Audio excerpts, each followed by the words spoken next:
शरीर की सफाई हम लोग करते हैं, कपड़े की सफाई करने वाले उसको भी कहा गया है। बाहर की चमक और अंदर की चमक,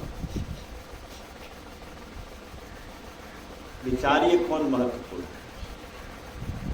लोग कहते हैं कि देखने में महकार है, भीतर है कान।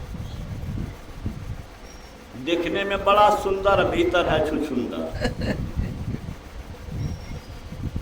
तो बाहर के चमक दमक से कुछ नहीं होगा। भीतर तेरा कितना पवित्र है, साफ है, विकार रहित है,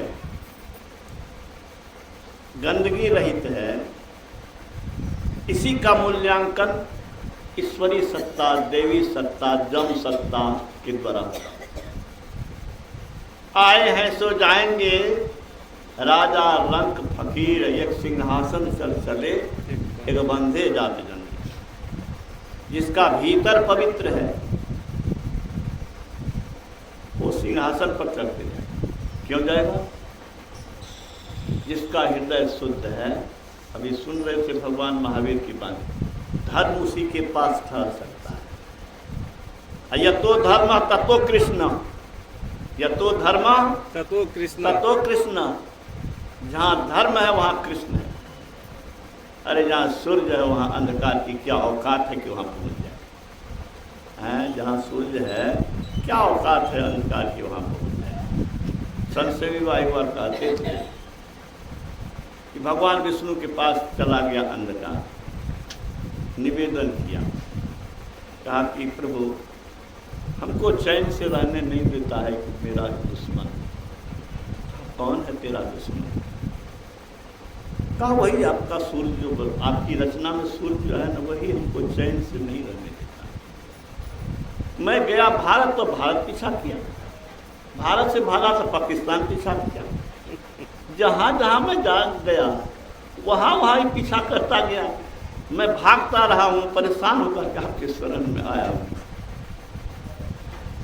आओ, ऐसा थोड़ा शत्रु, एक काम करो, शत्रु को मेरे सामने बुला।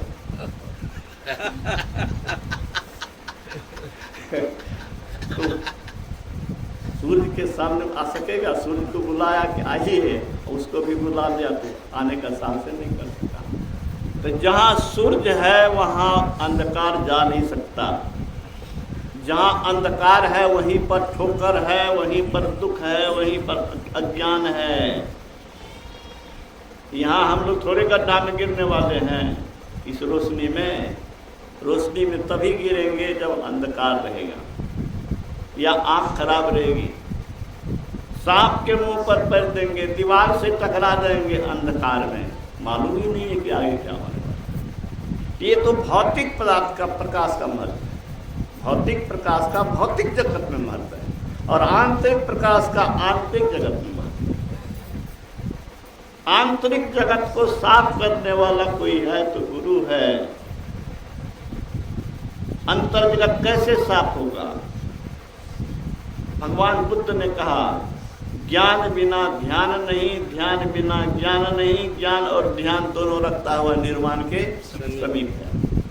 इस सत्संग का आयोजन इसीलिए महत्वपूर्ण है। सुन लीजिए, मैं बहुत बधाई देता हूँ सोनेलाल बाबू को और उनके परिवार के लोगों को कि पिता माता के पद चिन्हों पर चल करके यहाँ पर सत्संग का आयोजन किया है। भगवान कृष्ण ने कहा इस यज्ञ से बढ़कर कोई यज्ञ नहीं। क्यों कहा? ऐसे कह दिया, मैं सिद्ध करता हूं कि इससे बड़ा कोई यज्ञ नहीं हो सकता। करोड़ रुपया बहा दीजिए, 17 क्या क्या लोग बनाता है, कुंड बनाता है, उसमें हवन करता है, क्या क्या करता है। मैं कहता हूं कि वही जगह तीर्थ है जहां जाने से अंतःकरण में प्रेरणा मिले, सद्ज्ञान मिले, वह जगह तीर्थ है। और महात्मा वही है जिसके निकट जाने से हमें सद्ज्ञान मिले, सत्प्रेरणा मिले। वह किसी देश में रहे, किसी जगह रहे, जिनके निकट जाने से हमारा अंतःकरण पवित्र हो, वही जगत, वही महात्मा है। और जिस जगह जाने से ये सब अंतःकरण पवित्र हो, वही जगह तीर्थ। तीर्थ नदी और समुद्र के किनारे हो, वीरान जगह में हो, या कोई जरूरी नहीं है। जरूरी है कि वहाँ जाने से हमारा अंतःकरण पवित्र हो, और पवित्र अंतःकरण वहीं पर होगा जहाँ जाने से पवित्र विचार मिलेगा, पवित्र आचरण जिनके पास। तो अंतःकरण की शुद्धि का ज्ञान गुरु से ही होगा। अंतःकरण कैसे शुद्ध करें? अंतःकरण में विकार है, काम है, क्रोध है, लोभ है, लालच है, ये आदमी को गिराता है, पतित बनाता है, समाज की निगाह में गिराता है, अपनी निगाह में गिराता है, और जम का कलेवा बनाता है। गौर से सुनिए, गुरु महाराज ने कहा है, अरे देखते देखते तो जवान हो गए हो, देखते देखते तो बूढ़े हो गए हो यार। आज जो बच्चे हो वो भी सुन लो, हम 70 वर्ष के हो गए हैं, ऊपर हो गए हैं, लेकिन लगता ही नहीं है कि 70 वर्ष धरती पर रहे हैं। लगता है कुछ ही दिन पहले तो पिपरा में फुटबॉल खेल रहे थे, यहाँ पिपरा के बैद्यनाथ जी हैं, हाई स्कूल के फील्ड पर नाथेश्वर साहब किक मारता था। देखते देखते वृद्धावस्था आ जाएगी और मृत्यु जमराज पहुंच जाएगा।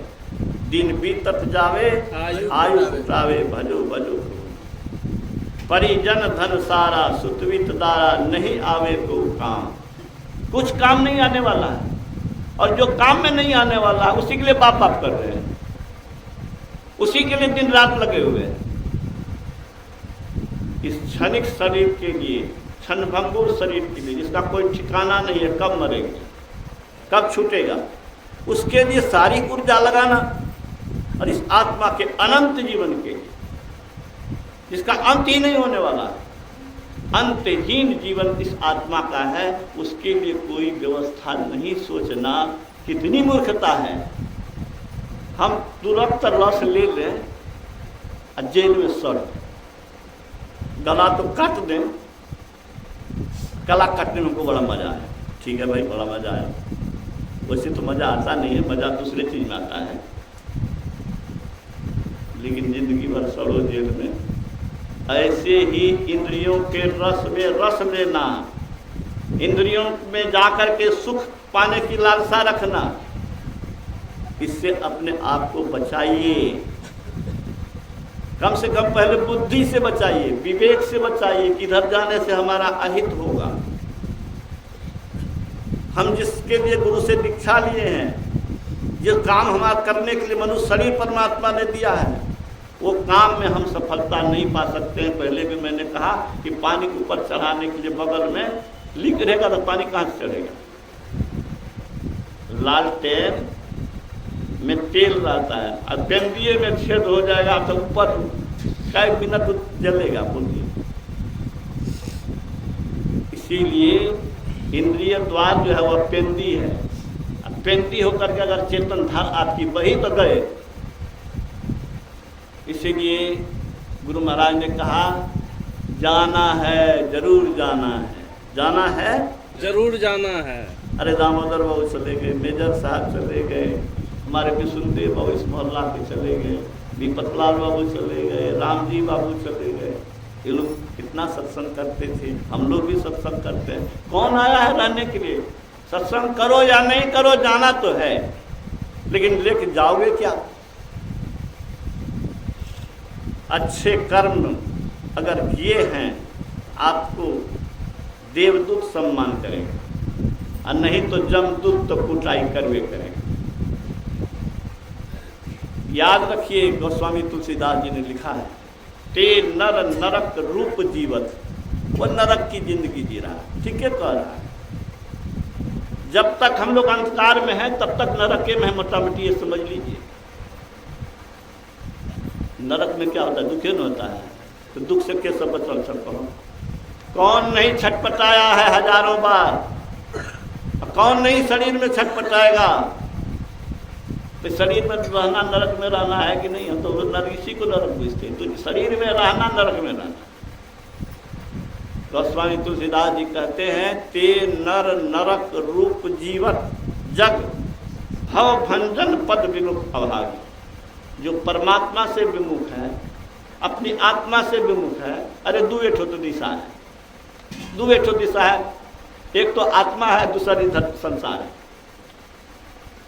आत्मा की तरफ जाना ध्यान है और इंद्रियों के साथ जाना बहिर्मुख होना है। तो बहिर्मुख बनो कि अंतर्मुख बनो, दो ठो तो मुख्य है।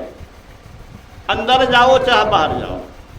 अभी आप सुन रहे थे, कबीर काया समुद्र है, अंत न पावे कोई। मृतक होके जो रहे, मृतक होके जो रहे, मानिक लावे सोए।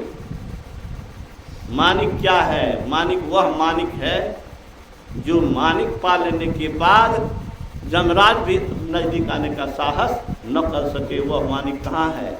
वह मानिक अंतर में है। इसीलिए अंतर्मुख होना जरूरी है। और कबीर साहब ने कहा कि मृतक होके जो रहे, मानिक लावे सोए। अब गुरु महाराज ने व्याख्या बड़ी अच्छी तरह से किया अभी के प्रवचन में। क्या जो मृतक रहता है उसकी नस नाड़ी बंद रहती है, कान सुनता नहीं, आंख देखता नहीं, ना सांस भी बंद हो जाता है, शरीर का सब अंग निष्क्रिय हो जाता है। ये निष्क्रियता की अवस्था कब होगी? ध्यान की गहराई में जाने से ही, पूरा एकाग्र होने से ही होगा। जब तक अपनी चेतन वृत्ति आपकी फैली हुई है, मन चंचल है, विषयों में दौड़ता है, बाहर की ओर जाता है, अंदर में घुसना संभव नहीं है। ईश्वर के पास जाने का रास्ता बहुत ही सूक्ष्म है। एक महात्मा के पास एक राजा गया, कहा कि सुनते हैं आप ईश्वर का दर्शन करा देते हैं, जरा हमको भी करा दीजिए ना। हाँ हाँ हाँ, क्यों, चलो मेरे साथ। गया तो रूम बंद था, वो खिड़की होकर के अपना चला गया। अरे तो छोटा रूप बना सकता है, पर छोटा रूप बनाया, अपना घुस गया। कहा आओ अंदर में ईश्वर से दर्शन करा दे। हमको आपको कहाँ से, जब तक दरवाजा नहीं खुलेगा तब रूम में कहाँ से जाएंगे? कहा कि हम तो नहीं जा सकते। कहा फैला हुआ तुम्हारा चित्त है, तुम प्रभु का दर्शन कैसे करोगे? अंतःकरण जब तक तुम्हारा चंचल है, फैला हुआ है, बहिर्मुखी है, एकाग्र नहीं हुआ है, सूक्ष्म मार्ग पर चल नहीं सकते। तो सूक्ष्म मार्ग पर कैसे चलेगा बिना गुरु के? ईश्वर के पास जाने का रास्ता बहुत ही सूक्ष्म है, सूक्ष्माति सूक्ष्म है। जिस आँख से हवा न दिखे, जिस आँख से हवा न दिखे, जिस हवा से हम लोग का जीवन चल रहा है, सांस बंद हो जाएगा, मर जाएंगे, लेकिन उस हवा को नहीं देख रहे हैं। जिस आँख से हवा न दिखे, उस आँख से परमात्मा दिखे, कैसे संभव? इसीलिए परमात्मा का दर्शन अनिवार्य है। सुन लीजिए, परमात्मा के दर्शन के लिए जो ललायित नहीं है, मैं उसको बुद्धिहीन मानता हूँ। क्यों बुद्धिहीन मानता हूँ?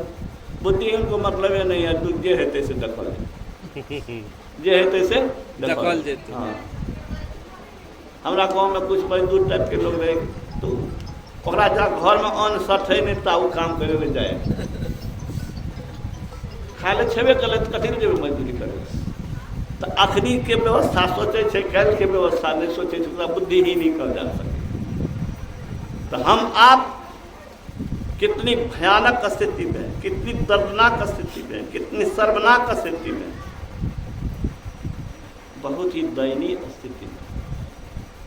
आगे का कुछ पता नहीं, कितना दुख होगी, और दुखों का पहाड़ आने वाला है। उससे बचने की कोशिश भी अगर नहीं कर रहे हैं तो वह महामूर्ख है।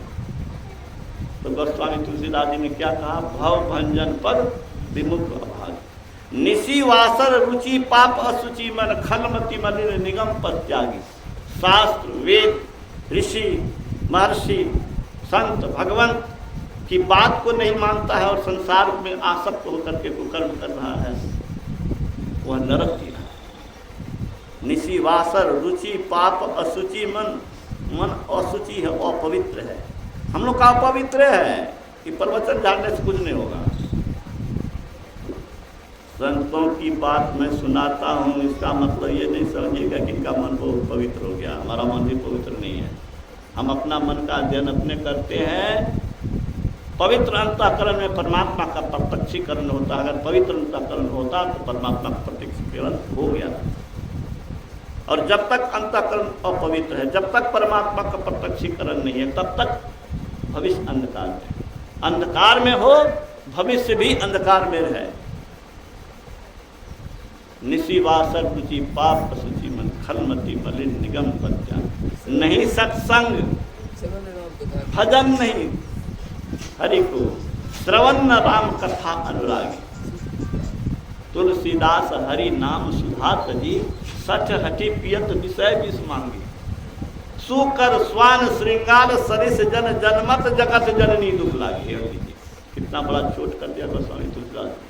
गोस्वामी तुलसीदास जी ने क्या पाया जो ऐसा लिखा कि सुगर है वह, सियार है वह, सुकर स्वान कुत्ता है वह, श्रृंगार सरिस जन जनमत जगत जननी दुख लागी, माता को वह व्यर्थ ही कष्ट दिया।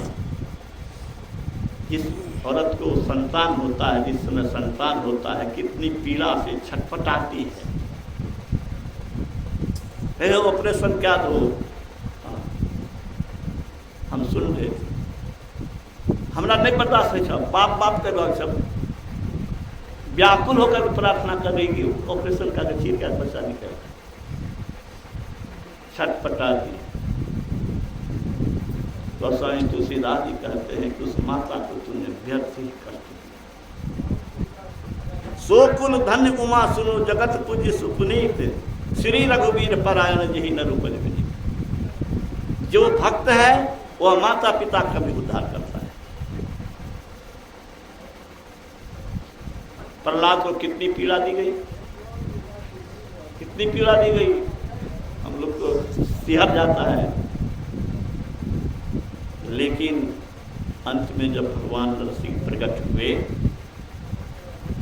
उनकी जब हत्या कर दी गई, मार दिया गया, ब्रह्मा के वरदान का पालन करके, न घर में, न वार में, तोरती में, न अस्त्र से, न शस्त्र से, सारी न दिन में, न रात में, मिलन स्थान पर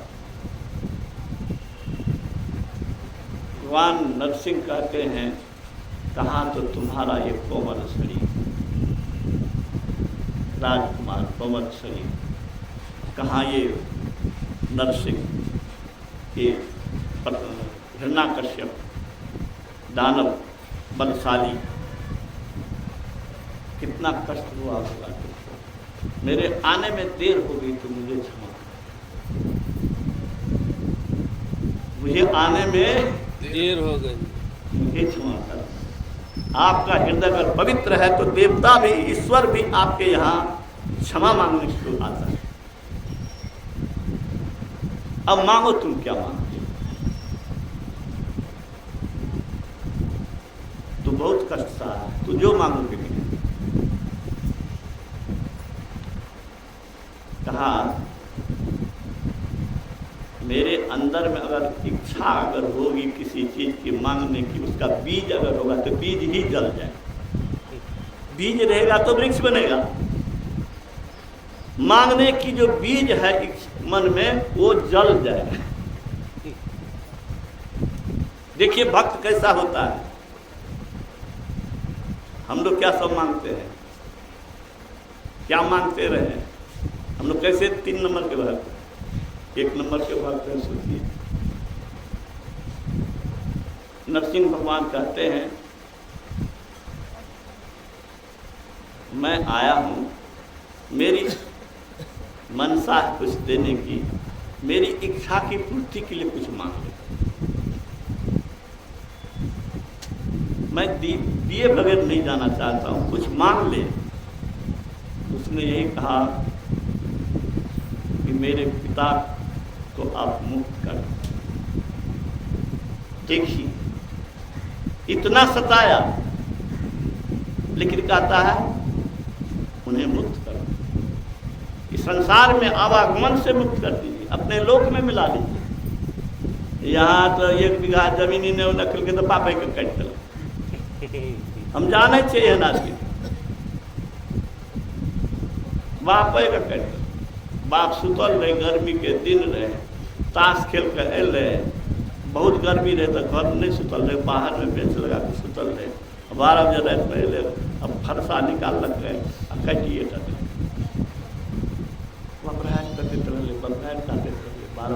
सर से ओकर पत्नी निकल बाहर घूंघिए ले हमारे मरीज पे घूंघिया डर भले दोसर को बोले गले पैर पर तो काटल तो खून से समझिए। थोड़ा सा अगर 10 कट्ठा 1 बीघा जमीन की बात है तो काट दिया बाप को, लेकिन ये भक्त प्रहलाद का कैसा हृदय है। अरे बेटा हो तो ऐसा बेटा हो, नहीं तो बेमतलब का जो बेटा बुढ़ापे में दुख दे वो बेटा मर जाए तो अच्छा है। न तरु बांझ भलवादी बियाने राम विमुख सुनते ही जाने। माता के कष्ट, माता की पीड़ा, माता के त्याग, माता के प्यार, माता के अपनत्व का ऋण कोई चुका नहीं सकता है। उस माता को अगर आप उपेक्षा करते हैं और पत्नी प्यारी लगती है, कितने बुद्धिहीन हो। बुद्धिहीन ही नहीं हो, आत्मघाती हो, नरक की तैयारी कर रहे हो, दुर्दशा को आमंत्रित कर रहे हो। इसलिए मैं कहता हूं जहां तक आवाज जा रही है सुन लीजिए। जिनको माता पिता जीवित है उनको सुअवसर है, जिनको माता पिता जीवित है सुअवसर है, अच्छा अवसर है। जैसे सत्संग में बैठना सौभाग्य की बात है, वैसे ही माता पिता की सेवा करना भी सौभाग्य की बात है। इस अवसर से नहीं चूकिएगा। तो मैं ये कह रहा था कि गोस्वामी तुलसीदास जी कहते हैं, तुलसीदास हरि नाम सुधा तजी सच हठी पियत विषय विस्मा। विष क्या है जी? संसार की सारी चीजें विष ही है। जहाँ तक रस लगता है, रसगुल्ला बहुत मीठा है, दुनिया का बहुत तरह का रस लेते हैं हम लोग शरीर से बहुत जगह पर रस लेते हैं।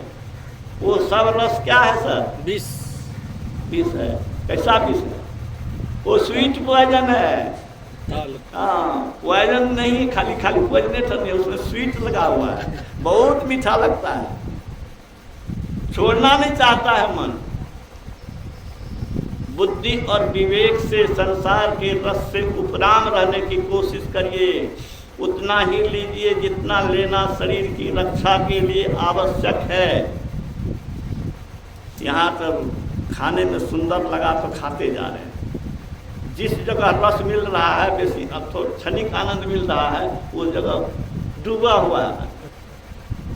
मत पूछिए, उधर मैं वर्णन नहीं करना चाहता हूँ। एक से एक गिरे हुए लोग हैं। हम लोग का इतना ही सौभाग्य है कि इस ज्ञान मिला है, ये समझ आई है, और इस समझ का उपयोग करके इससे बचने की कोशिश में लगेंगे। तो तुलसीदास जी कहते हैं कि हरि नाम सुधा, ईश्वर का नाम जो है, मंत्र जो है, या अनहद नाद या सार शब्द जो कहिए, अनाहत शब्द, वो तो बाद की चीज है। अरे हम क ख पढ़ लें, बच्चा जो जन्म लिया है 4-5 साल का है, वो क ख ही अगर ठीक से लिख रहा है, दुख के दू ठीक से लिख रहा है, तो वो कलेक्टर बनने की तैयारी कर रहा है ना।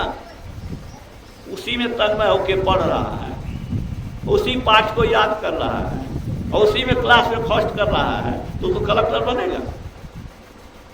तो हम लोग अगर जपे में महारत हासिल करें, ध्याने में कोशिश करें, दृष्टि जोग हो कि नहीं हो, तो नैन बीचों बीच सन्मुख एक टक दे खतरो देखत रहो, आप ही वह बिंदु झल के पट गिराने। अरे एम ए पास करे में समय लागते किया, तुरंत चाहे सब करोड़ों टका दब तो तोर बेटा के डिग्री नहीं मिलता कैल खुना पढ़े पड़ते। इसी तरह से अंदर की सफलता में जो समय लगना है वो लगेगा। धीरे धीरे रे मना धीरे सब कुछ होए, माली सींचे सौ भरा ऋतु आए फल।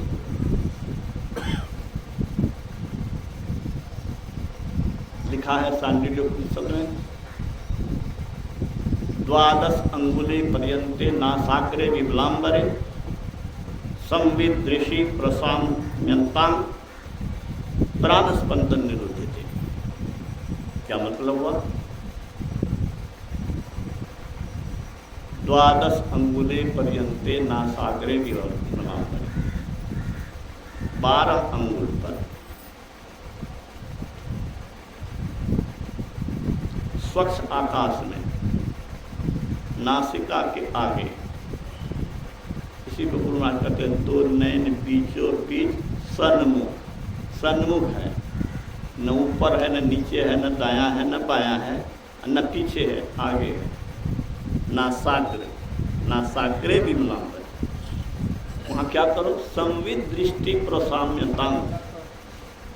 संवित मैंने चेतना, सूरत, ख्याल और दृष्टि दोनों को के अस्थिर हो जाने पर, दोनों के अस्थिर हो जाने पर, मैंने आपकी सूरत, आपका ख्याल, आपकी दृष्टि, दृष्टि भी वहीं पर है, दृष्टि भी वहीं, ख्याल भी वहीं। अब बहुत देर तक रहेंगे, प्राण स्पंदन बंद हो जाएगा। प्राण स्पंदन हो जाएगा तो मृतक हो गए ना भाई। अब मृतक हो गए तो बोलो अंदर क्या होगा, परमात्मा मिलेंगे।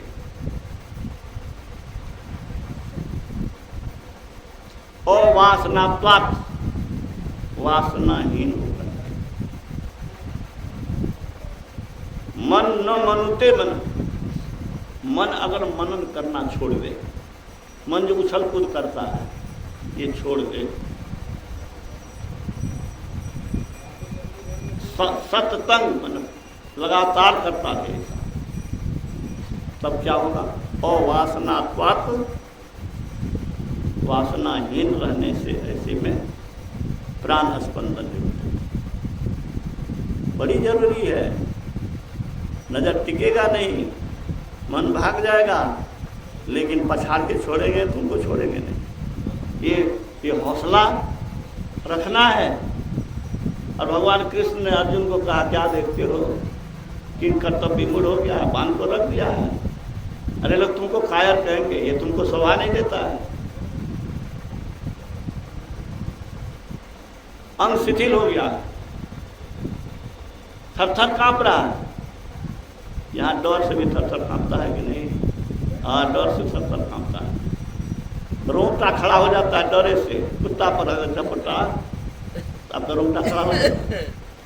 एक बार मैं गांव में गया, खेत है पास में, खेत से थोड़ा ऋषिदेव लोग की बस्ती थी। समझिए कि यहाँ से बस इतना दूर पर ऋषिदेव का टोला, वहाँ कुत्ता है, यहाँ पर मैं, वहाँ से 7-8 कुत्ता देखा। क्या देखा, उसको क्या मन में हुआ, 7-8 जैसे शिकार पर दौड़ता है, वैसे शिकार समझ कर हम पर दौड़ा। हमारा क्या हालत हुआ होगा, कल्पना करिए, एक तो कुत्ता दौड़े तो क्या होगा, या तो 7-8 कुत्ता दौड़ रहा है। कोई सिवा चारा नहीं है गुरु महाराज को पुकारने के सिवा। गुरु महाराज की कृपा से हुआ कि जूठे के नीचे में मिट्टी का ढेला उठा रहे हैं, मार रहे हैं। ऐसे किए, जय गुरु महाराज का, ऐसे जो किए, कुत्ता लौट के गया, सो भाग के रख दिया। जहाँ कोई रक्षक नहीं होगा वहाँ गुरु रक्षक होते हैं। अभागा है वह जो गुरु के शरण में नहीं आता, अभागा है जो परमात्मा के शरण में नहीं आता है और इंद्रियों को तृप्त करने में लगा हुआ है, धन पैसा जमा करने में लगा हुआ है। अट्टालिका बना देने से क्या हो जाएगा जी? वो दिन तो दुर्दिन किसके जीवन में नहीं आया, आएगा, सुन लो कान खोल करके। दुर्दिन से, संकट से, विपत्ति से, जमराज से भी अगर रक्षा चाहते हो तो ये गुरु ही कर सकते हैं, दूसरा कोई नहीं कर सकता। एक थोड़ा प्रश्न सुना के बंद करो। रेशमलाल जी एक भक्त हुए गुरु महाराज, बहुत पहले, 50-60 वर्ष पहले की बात है, अभिनंदन ग्रंथ में आप पढ़ सकते हैं। उनकी मृत्यु हो गई, श्मशान जाने की तैयारी हो रही है। सब कुछ होने के बाद एक वो हिलने लगा, समझा क्या नहीं तो जीवित हो गया है। उसको कपड़े बंधन सबको हटाया गया। कहा कि हमरा तो जब दूत ले जा रहा है, आप बीती सुनाया अभिनंदन ग्रंथ में पढ़ के देखिए। संकट में रक्षा कल का कि नहीं हो, रक्षा कल का संकट में कि नहीं गुरु महाराज हमरो कल के एक बेर नहीं कते बेर तक लिए दोसरों के रक्षा भए गए प्रार्थना कर। जमदूत ले जा रहा है, गुरु महाराज उपस्थित भए गए, कल के छोड़ दो, इससे सत्संग का बहुत काम करा। सत्संग के आयोजन मामूली चीज नहीं चाहिए। सत्संग में जहाँ गावे छे अहाँ अपन सौभाग्य बना रहा छे, एते भक्त के हृदय के जो अहाँ हिला दै छिए आ प्रेम जगा दै छिए, ई बहुत पुण्य काम अहाँ ईश्वर दे दो करे।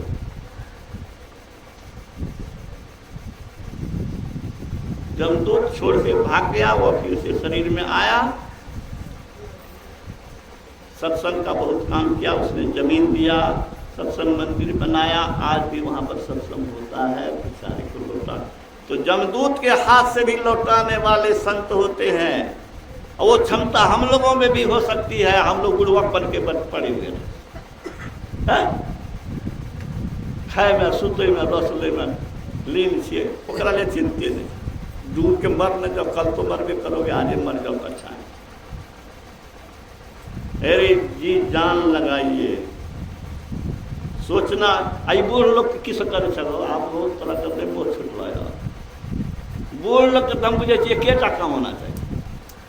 पहले जब हमारे ऋषि मुनि पूर्वज लोग राजा लोग रहे ना, तो वो जब जवान बेटा भाजे तक गद्दी सौंप दे, अपना जंगल चले जाए। अहाँ जंगल नहीं जाओ, घरे में रह कहा जंगल वाला काम करूँ, सब भार बेटा पता कर जा दियो, तू अपन संभारा, तू जाने हमार जिंदगी कट गई। आ पेंशन वाला कथिल बाप बाप कर हमरा से लागे, पेंशन वाला कथिल बाप बाप करे। अरे तोरा तो जीवन जिए के लिए पैसा भगवान सरकारे तो व्यवस्था क्या दो, तब कथी ले तू उन्हें दुनिया में एनर्जी लगा दो। इसलिए मैं पेंशनधारी को तो कहता हूँ कि आपको सिर्फ वही काम करना चाहिए, 24 घंटा वही करना चाहिए। कहने सुनने का अंत नहीं है। फिर मैं पुण्यशीला देवी को नमन करता हूँ, उनके बच्चे को, उनके लड़के को, पोता पोती जो भी है, उनके परिवार को कहता हूँ कि आप लोग धन्य हैं कि ऐसी माता के कोख में वंश में आप लोग जन्म लिए हैं। उनके आदर्श पर चलिए, संत महात्मा को आदर दीजिए। अगर मांस मछली खाते हैं तो मत खाइए, खाने के लिए बहुत सी चीजें हैं। आपको काटेगा तो आप छटपटाइएगा। एक बात आप जानिए या नहीं जानिए, लेकिन विचारिए। अभी हम कहे ना कि कुत्ता जब दौड़ा तो रोंगटा खड़ा हो गया, भीतर थरथराने लगा, तो क्या जानते हैं कि इसका असर खून में होगा कि नहीं, मांस में होगा कि नहीं, होगा कि नहीं बोलिए। अरे चिंता आप करते हैं तो आपका ब्लड प्रेशर बढ़ता है कि नहीं, चिंता बढ़ती है तो आपका डायबिटीज बढ़ता है कि नहीं, चिंता बढ़ती है तो शरीर में बीमारी होती है कि नहीं। आप उसको मारने जा रहे हैं और डर से कांप रहा है, आप काट रहे हैं, उसके खून में, उसके मांस में अमृत आएगा क्या? वही बीमारी का कारण आएगा। वो मांस आप खाएंगे, आपको भी वो बीमारी का कारण बनेगा, वो अच्छा नहीं होगा। नंबर 1। नंबर 2, आप किसी को काटते हैं वो छटपटाता है, आप किसी को कष्ट दीजिएगा, असह्य पीड़ा दीजिएगा, प्राणांतक पीड़ा दे रहे हैं, प्राण उसका ले रहे हैं, वो कितना छटपटा रहा है। आप दया नहीं कीजिएगा, आप दया करिएगा कि भगवान दया करो। अरे तुम दोगे नहीं तो तुमको लेने का क्या अधिकार है? दया करोगे नहीं तो दया पाने का क्या हक है? बोलो। ईश्वर की दया कौन अभागा नहीं चाहता है? संकट में, विपत्ति में, कष्ट में, पीड़ा में, उस छटपटाहट की स्थिति में उसी ईश्वर को याद करता है। पतोहू जी को, माता जी तो चली गई, उनकी पुतों को मैं देख रहा हूँ। आपको बहुत बहुत धन्यवाद है, आप बहुत श्रद्धा से सब दिन सत्संग में सहयोग किए। तो एक ही निवेदन करूँगा कि एक दिन के सत्संग से की है, नित्य सत्संगति करो बनाई, अंदर बाहर द्वय विधि भाई, धर्म कथा बाहर सत्संगा, अंदर सत्संग ध्यान बना। आए भाई पेट ख्याल 10 दिन तू नहीं खइया था के सब ऐसा हुआ। शरीर को सबल बनाने के लिए रोज 3 बार खाते हैं, अब मन को निर्बल सबल बनाने के लिए इसको जरूरत नहीं है क्या? अरे जितनी देर आप सुने हैं उतने देर तक मन पवित्र हुआ है कि नहीं? कोई गंदा विचार आया है? सत्संग में वास हो भव पास क्या करे? गुरु महाराज ने व्याख्या करते हुए लिखा, वह गढ़ किस काम का जिस गढ़ में रह करके काम क्रोध लोभ सताता है और मनुष्य नहीं निशाचर हो जाता है। दासी के साथ तो किसके किसके साथ कुकर्म करते वह पतित बन जाता है, व्यभिचारी बन जाता है तो बड़का 10 फीट या 20 फीट या ऊंचा दीवार वाला गढ़ में अंदर में, अब भीतर में कौन चीज है? भीतर में वही इंद्री का भोगने के लिए। गुरु महाराज क्या कहते हैं? इस विकारों से बचाने के लिए सत्संग है, सत्संग में पास क्या करें। तो मैं यही कहूँगा कि बराबर सत्संग में भाग। इस मोहल्ला का सौभाग्य है, आप लोग मिलकर चलाते हैं, और जो लोग इनसे वंचित हैं मैं उनसे प्रार्थना करता हूँ कि इससे बढ़ करके लाभकारी कुछ नहीं है, विचारिए।